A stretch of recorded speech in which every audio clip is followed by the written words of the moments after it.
जळगावातली एक अत्यंत दुर्दैवी घटना समोर येते। जळगावमध्ये एकाच कुटुंबातल्या 5 जणांचा विजेचा धक्का लागून मृत्यू झाल्याची घटना समोर येते आणि त्याच्यामुळे परिसरामध्ये हळहळ व्यक्त होते, कारण एकाच कुटुंबातल्या 5 जणांना आपला जीव गमवावा लागलाय।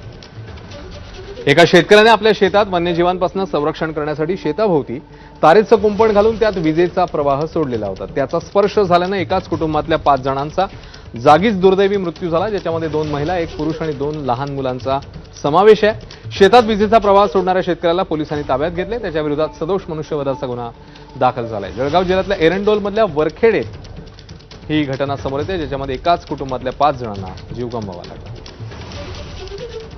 तपासणी केल्यानंतर तिथं वायर्स काढलेलं वायर्स दिसून आलेलं आहे। मग त्याच्या अनुषंगाने जे संबंधित ओनरला पोलीस स्टेशनला चौकशीसाठी आणले होते। जनावरांपासून म्हणजे शेताने वाचवण्यासाठी काही वायर्स लावल्या होत्या आणि त्या वायर्सला काल रात्री त्यांनी वीज सोडल्या होत्या। मग आपला अंदाज असा आहे की ते वीज लावून विजेचा धक्का लागून ही 5 लोकांचा मयत झालेला आहे असा अंदाज आहे। ही सर्व लोक 5 लोक राहणारे मध्य प्रदेश इथं काम करायला आले होते। त्यांना आम्ही सदोष मनुष्यबळाचा गुन्हा दाखल करणार आहे आणि त्या गुन्ह्यामध्ये त्यांना अटक देखील करणार आहे।